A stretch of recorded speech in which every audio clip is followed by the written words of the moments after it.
ভাই একটা বোমা আছে যেটা ভালো আছে এটা মরে গেছে যাচ্ছে ভাইয়া বউ দোকান দিয়ে দিয়েছে সেই দোকান চালায় আমার চালার কেন একটা মোবাইল কেন কাঁদে।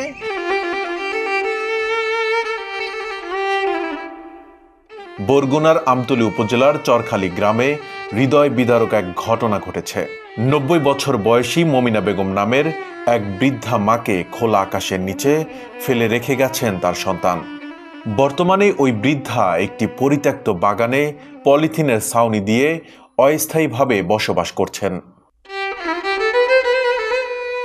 অসুবিধা হইতে আছে, সে অনেক কষ্টে আছে। তারপরে দুই সাইডে ওই বৃষ্টি হলে পানি জমে যায়, মশা, তারপরে সে যে জায়গায় থাকতেছে খুব নোংরা পরিবেশ, আর যে কম্বলটা গায়ে দিতেছে ওইটা পানিতে সবসময় ভিজে থাকে।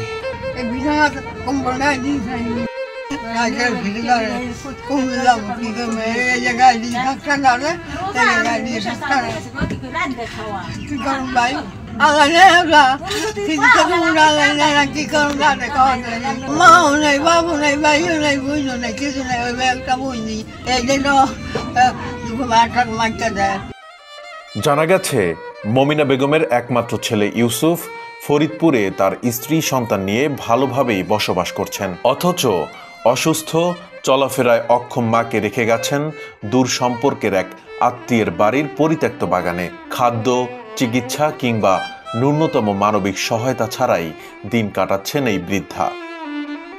পোলা হালাইতে গেছে কেমন না এই বোনার এই হালাইতেছে গুরুগার আজকে তোমার এই মনসরে মা আইসে দি আমি কমে আইছি আছে অন্য দুনিয়া বাঁচছে হ্যাঁ দিয়ে পোলারা লই গেল দি আমার ঘরে ঘরে কান্দলিস কা বাবা আমার তো ধরিয়ে নেই মারছে বউ লগে জিনিসপত্র জানা যা সব রাখিয়েছে।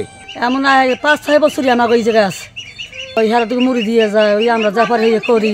ছেলের থাকে ফরিদপুর ভুরঘট আছে না জায়গা জায়গায়, এই ভুরঘট এই জায়গায় থাকে। আর হ্যাঁ খোঁজ খবর লয় না, হ্যাঁ নামে ইসু পুতুল মেমারের নাম্বার হলে ফোন দিলে বলে ফোন ধরে না।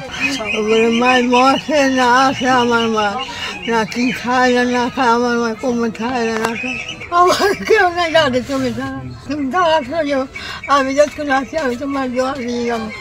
স্থানীয়দের অভিযোগ, মায়ের প্রতি এমন অবহেলা অমানবিক। তারা জানান মমিনা বেগম অনেক দিন ধরে কষ্টে আছেন, কিন্তু ছেলে কোনো খোঁজও নিচ্ছেন না। বিষয়টি স্থানীয় প্রশাসনের নজরে আসেনি বলে জানান তারা। এই ঘটনায় এলাকায় তীব্র ক্ষোভ ও সমবেদনার সৃষ্টি হয়েছে। মানবিক সহায়তার জন্য স্থানীয় প্রশাসন ও সমাজসেবামূলক সংগঠনগুলোর হস্তক্ষেপ কামনা করেছেন এলাকাবাসী।